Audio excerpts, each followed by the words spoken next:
Yo, what's up, growth family? It's your granddad AO, and the growth don't stop.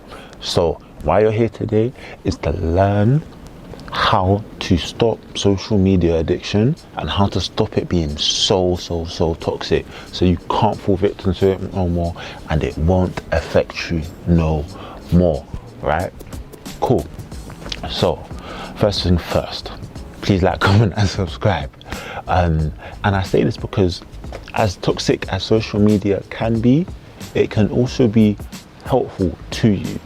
But the difference between it being toxic and the difference between it being good is depending on who you follow, right? Because the people that you follow, the people that you subscribe to, is gonna make up, and it's gonna make up the wow, I'm not sure words. It's gonna make up the content of which you see throughout your day, through your month, whatever, right? And the things you see are the things that affect your mind, and therefore it affects you. And that's why it's toxic at the same time.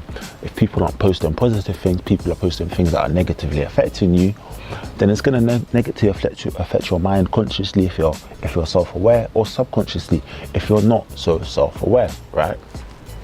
And that leads on to the first point, in fact. Clean up your social media. Stop following people that just make you feel like crap, right? Stop following pages that are always talking about gossip, or always talking about how ugly the world is. If it's making you anxious, if it's making you depressed, if it's making you sad, if it's bringing you down, because it really can. If it's making you angry, if it's making you feel any type of way of which you don't want to feel, unfollow these pages, yo. Protect your peace, please. And that's what I say to follow me as well. Make sure you follow me on Instagram at Grandad AO. It's literally the same as my at that's here, Grandad AO, and even on Twitter as well. Because what I do, I post positive content. I post content that's going to make you think, right? That's going to help you. So next thing I'm going to tell you what to do. Next tip, yeah, to stop it being so addictive. Now, what you want to do is turn off your notifications. I say turn off your notifications because a lot of us, when we have our notifications on, we're constantly checking our phone, we're constantly anxious, we're constantly waiting for that ping. I realized when I was young, actually I'm pretty young, that I was just waiting on my phone for pings and for messages when there was no need. Do you know what I mean? It wasn't healthy. I realized it wasn't healthy, and I'm fortunate enough that I was actually self-aware of this. But a lot of people aren't self-aware that we're waiting for these messages on our phone, constantly checking our phone for these messages, right? Waiting for that ping, waiting for that ping. When we hear that ping, we feel good. That shouldn't be the case. We should check our phone when we want to check our phone, right? It also comes into a bit of discipline, but I'm not going to get into that part of it right now. So turning off your notifications, what's going to happen is your phone, of course at first you're still going to be picking up your phone, checking, but after a while, yeah, you're no longer going to be getting these. You know, when social media sends you these notifications that don't even mean anything, they'll be like, oh, so-and-so liked so-and-so's picture, or so-and-so posted after a long time in a while, or so-and-so retweeted this, or so-and-so liked your tweet, or retweeted your retweet, whatever it is, yeah, or joined Facebook, or whatever from your contacts. All it is them trying to get you to go onto their platform so you can be on there for longer.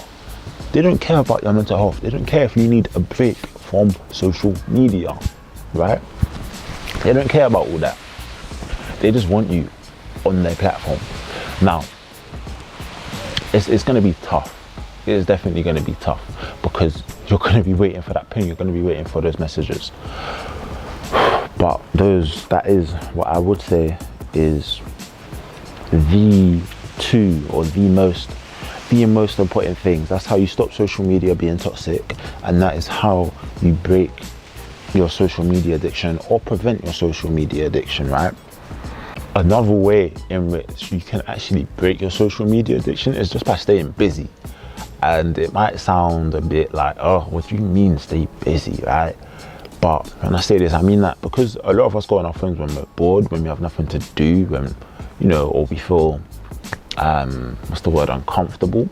So we're not doing anything that we want to do. So if we're doing things that we want to do, like going on bike rides, out with our friends, or even partying, or, you know, if you're researching, or you're just doing something that you want to do, right? Then you're not going to want to be on your phone, and your head, your mind, your brain isn't going to want to be on your phone because you're so preoccupied doing other things. Because it's the pointless notifications and just the useless information that these pages that are given us, like these pages that, it might not even be these pages, sometimes it's people that we follow. Let's say we're not confident about our body, right, and people are always talking about their body, and not in a rude way, and they don't mean to do it on purpose, but it makes you feel anxious, it makes you feel insecure about yourself and your body, right, and then you're no longer happy. Just unfollow them. Honestly, just unfollow them, because it's your social media. You control what you see within reason, unless it's an advertisement, right? So the more positive pages you follow, the more positive your head is going to be, the more the more your head is going to be in the right place. And that is literally it for today, Growth Family. Please like, comment and subscribe.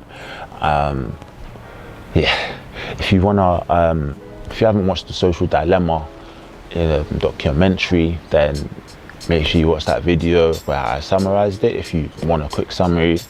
And yeah, that's it for today, man. Love.